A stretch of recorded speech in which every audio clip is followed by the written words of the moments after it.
Welcome back to the Plant-Based Theory. Today we're going to talk about carbohydrates and why your life depends on them.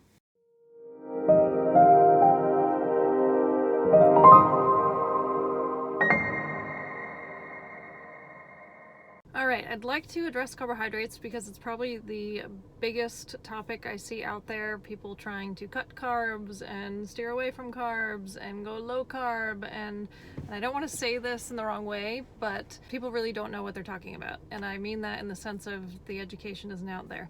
The science is out there because the science has said for hundreds of years that our bodies run on carbohydrates, but the fad diets keep popping up that tell you that carbs are bad and to steer away from carbs and cut carbs and low carb this and low carb that, and every new low carb diet that comes out, they're like, oh, this time our diet's better than the last one, we promise. You can still eat bacon, and anybody who can eat bacon wants to go on that diet. So here's the problem with this. Our bodies run on carbohydrates. And here's what we need to do. We need to cut the cutting carbs crap. That's an actual chapter title from my book, if you haven't read it. But seriously, we need to cut the cutting carbs crap. Our bodies are intended to run on carbohydrates. We've already talked about proper fuels for our body and needing the proper fuels in order for our body to run as intended and heal ourselves and get rid of disease. And if we don't ingest carbohydrates like we need, you will wind up diseased. Hate to say it, but it's true. So let's take a step back for a second and just talk about what a carbohydrate is. First of all, it's a macronutrient, which just means big nutrient. There are 3 nutrients in this category: carbohydrates, fats, and proteins. You've probably heard of all 3 of them. They are all macronutrients, meaning big nutrients, and we need all of them for different reasons in our body at all times. Pop quiz! Are any of them more important than the other one? I'll give you a second to think about it.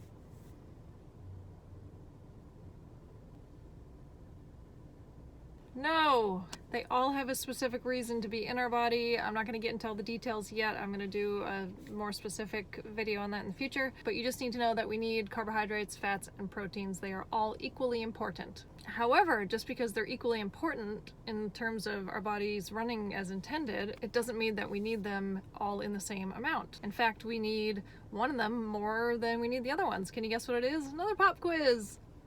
What is it? Carbohydrates! We need that macronutrient more than we need fats and proteins, and that is well known, and it's been documented and researched for eons, and yet we're still steering away from that concept. Guess which macronutrient we need the least? Protein! Yeah, that's the safe nutrient that everyone's steering towards.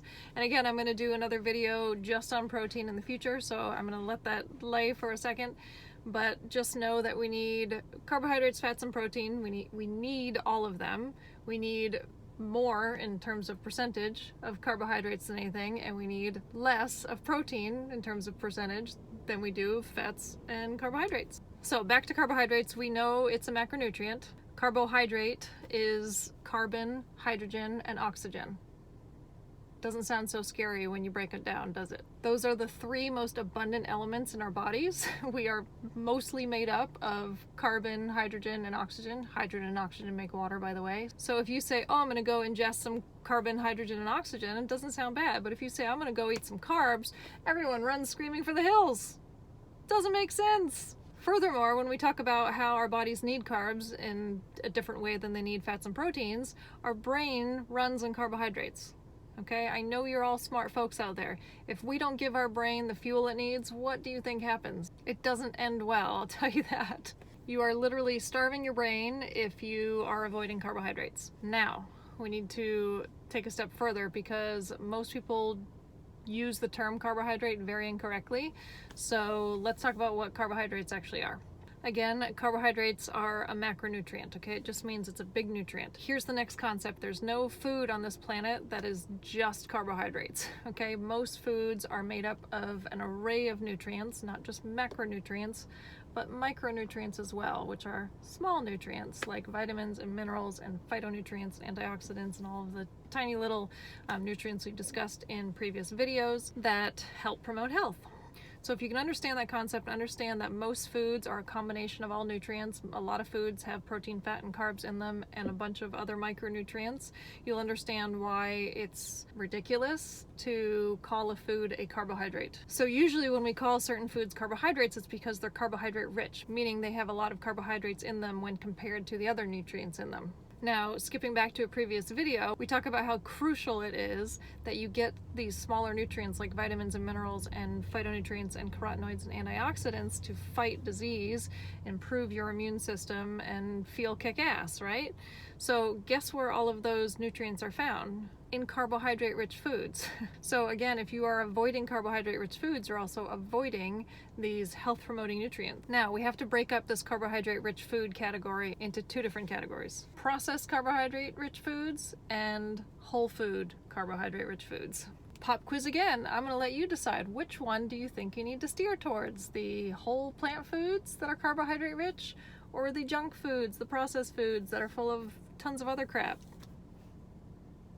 Can we cue the Jeopardy theme song here? Yes, whole plant foods, which are carbohydrate rich, are going to provide you with all those health promoting nutrients, are the ones we really need to focus on. And all of these foods here are carbohydrate rich foods. So if you say that you are cutting carbs or steering away from carbs or trying to not eat carbs, then you're cutting out all vegetables, all fruits, all whole grains, all nuts and seeds and legumes. I mean, all of these foods here are the foods that are going to heal your body. So all I'm saying is, if you cut those out, it was nice knowing you. On the other side of things, all of these foods are carbohydrate-rich foods, but are processed junk foods, and we've already talked about steering away from the processed food category. So if you want to cut these carbohydrate-rich foods, by all means, go for it. So know the difference and stop grouping them together in the same category. It's very easy to say, I'm going to cut out junk food, or I'm going to cut out processed foods, or I'm going to cut out processed carbohydrate-rich foods, but don't just say I'm cutting carbs, because then you're telling the universe that you're not eating vegetables anymore, and that's literally what your body needs to function properly.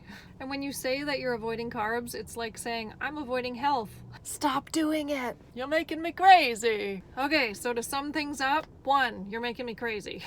2, stop grouping all carbohydrate-rich foods together. Junk food does not deserve to be in the same category as vegetables. 3, eat your vegetables. 4, carbon, hydrogen, and oxygen make up carbohydrates, and you shouldn't fear any of those because they are the 3 most abundant elements in your body. 5, there's no low-carb diet out there that has ever worked, so stop following these fad diets, okay? They're just trying to sell books. They're trying to get their name out there. It doesn't work. All of these fad diets are recycled and then have a new name thrown on them and then come out again in 5 years and they say this low carb diet's gonna work. It never works. You might get some weight loss from it, but we're not concerned with weight loss. We're concerned with health, and all of these diets have been shown through scientific research that they poop on your longevity, meaning they increase your all-cause morbidity. You are more likely to have diabetes and heart disease and cancer and autoimmune disease if you are on a low-carb diet. Don't do it. You are more likely to die being on a low-carb diet. I'm gonna go eat me some carbohydrates now. Thanks for watching. Tell your friends what you learned today. As always, subscribe if you're a YouTube user, hit the bell so you get the notifications for my next videos. Go back and watch the previous videos if you haven't, because we're going to keep building up and you need the previous knowledge I've already put out. This is like going to school, so I'm going to keep schooling you on this information and you got to keep up. All right? Have a great day, guys. See you next time. Bye.